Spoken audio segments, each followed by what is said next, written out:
Mwanakwetu. Mwanakwetu.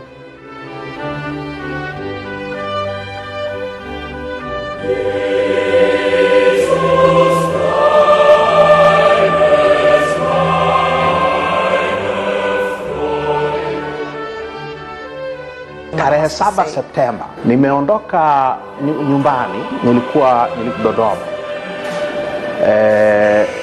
Naishi kwenye nyumba area D, kuna eneo pale Dodoma linaitwa area D.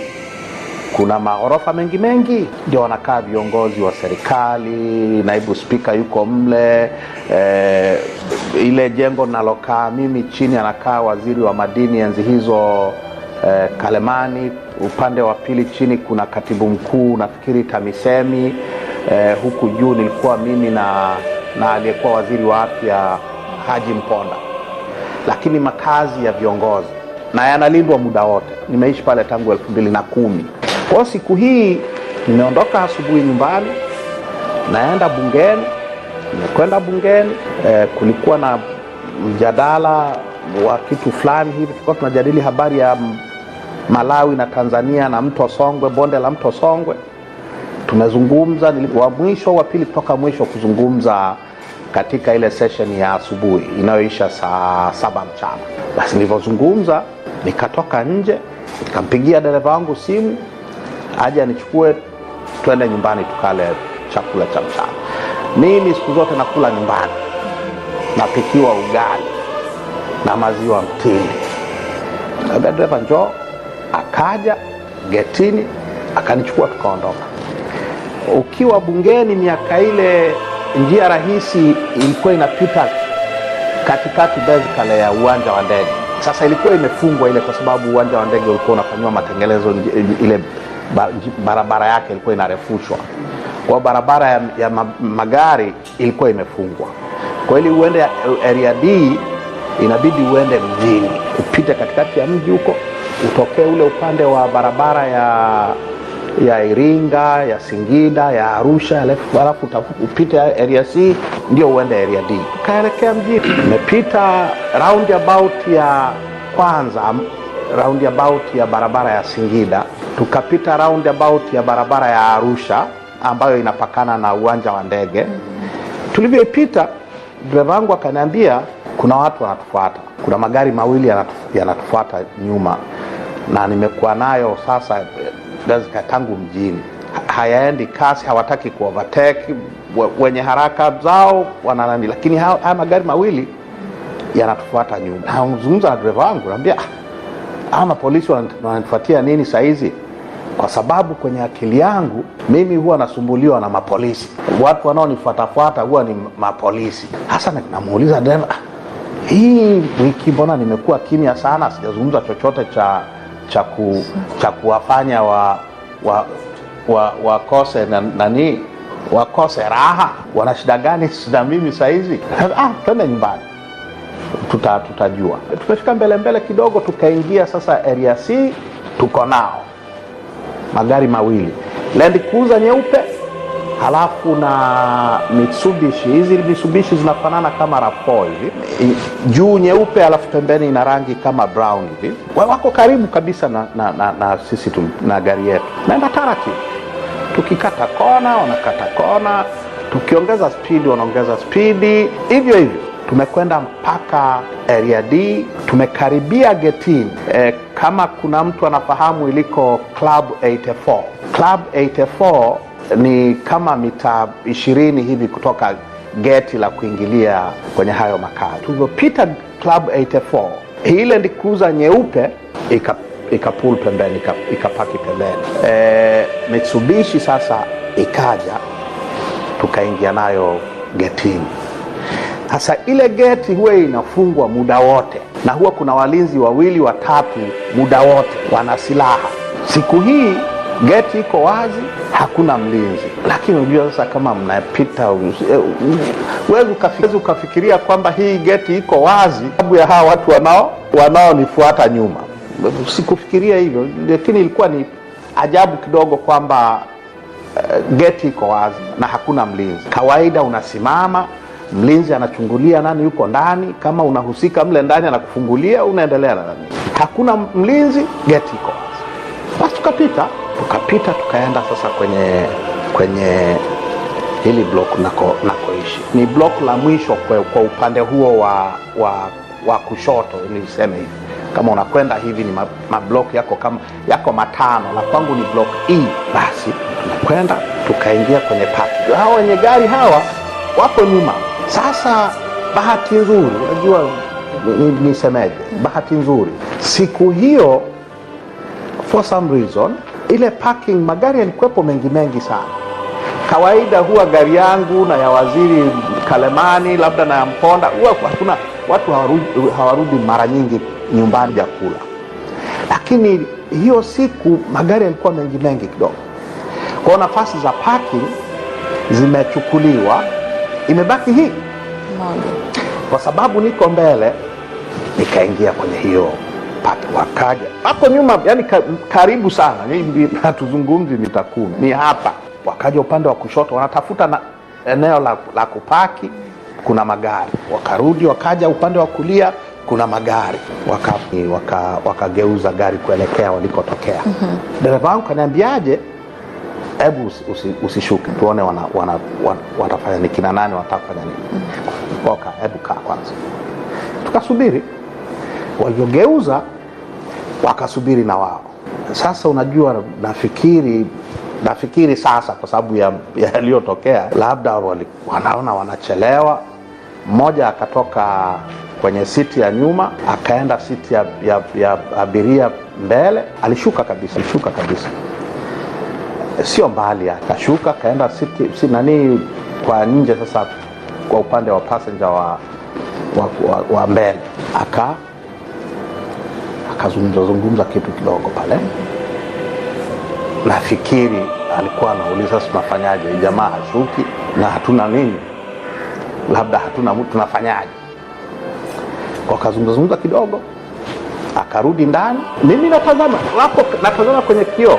Akarudi ndani, kafunga nani mlango wake, and then ghafla akafungua yeye, akafungua mwingine, wakafungua kwa pamoja. Huyu anatokea huku, yeye ametokea huku. Walikuwa wana mashine. No, imepaki kule Club 84. Ni Mitsubishi. Wakatoka wawili, wana mashine.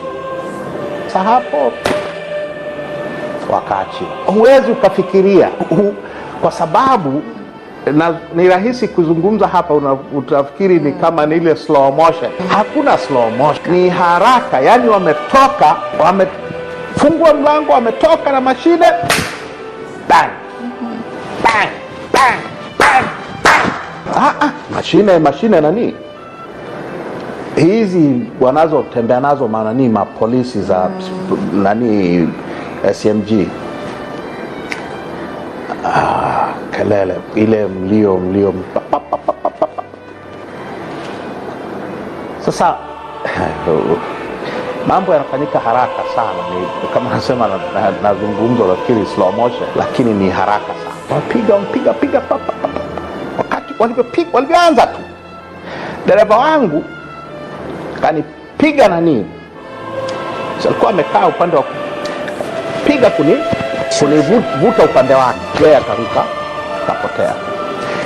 Sasa ile gari yangu ile, hizi V8 mpya hivi, ina friji kati ya nani, ni friji kubwa hivi. Walivyonipiga nikaangukia upande wake, nikawa sasa nimelalia nini ile friji. Kwa kiwiliwili hiki kiko kwenye nini, kwenye siti ya driver. Ndio maana nilipigwa sana huku nani, huku juu sikupigwa risasi hata kidogo. Walinitandika kwa kweli. Basi piga. And then ikawa hawakufungua mlango, wanatokea kama nyuma hivi kwenye engo. Hawakuja kwenye dirishani moja kwa moja, kwa sababu kulikuwa na magari upande huu, kuna magari upande huu, kuna magari upande huu. Kwa wananipigia, driver katoweka, kawa kimya kabisa. Nimepoteza fahamu hospitali. Paka wa kimya ghafla.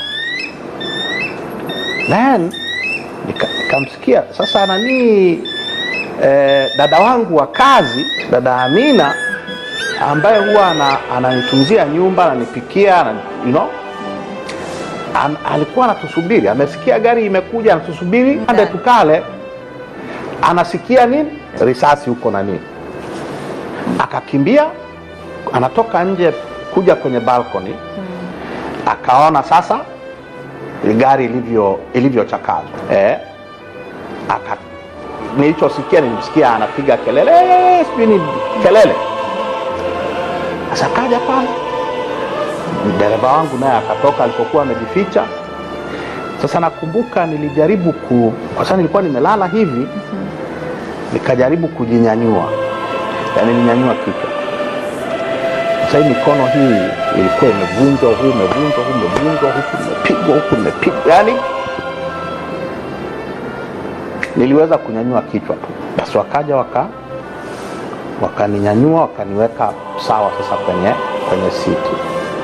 Kwa naibu spika, msaidizi wa nyumbani wa naibu spika anaitwa Rehema. Huyu Rehema alikuwa anafanya kazi nyumbani kwangu, bunge lile la kwanza la 2010. Hizi nyumba ni apartment za bunge. Kwa hiyo hawa ni wafanyakazi wa bunge.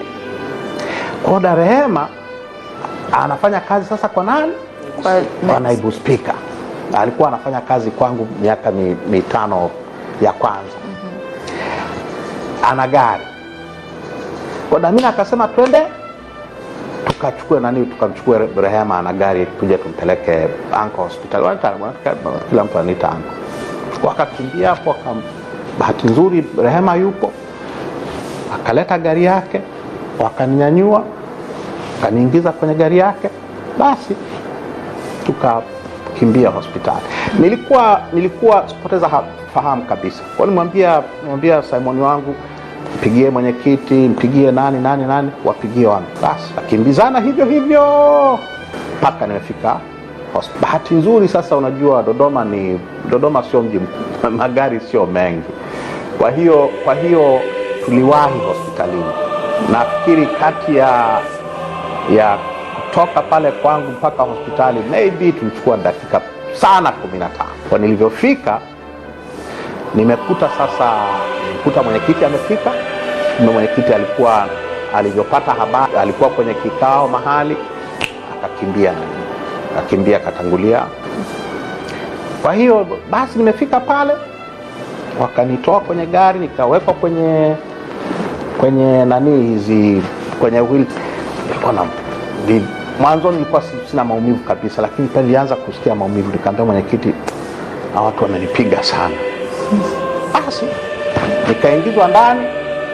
Baada ya hapo nimeamkia Nairobi siku 6 baadaye. Kwa hiyo yaliyoendelea watayasimulia wengine.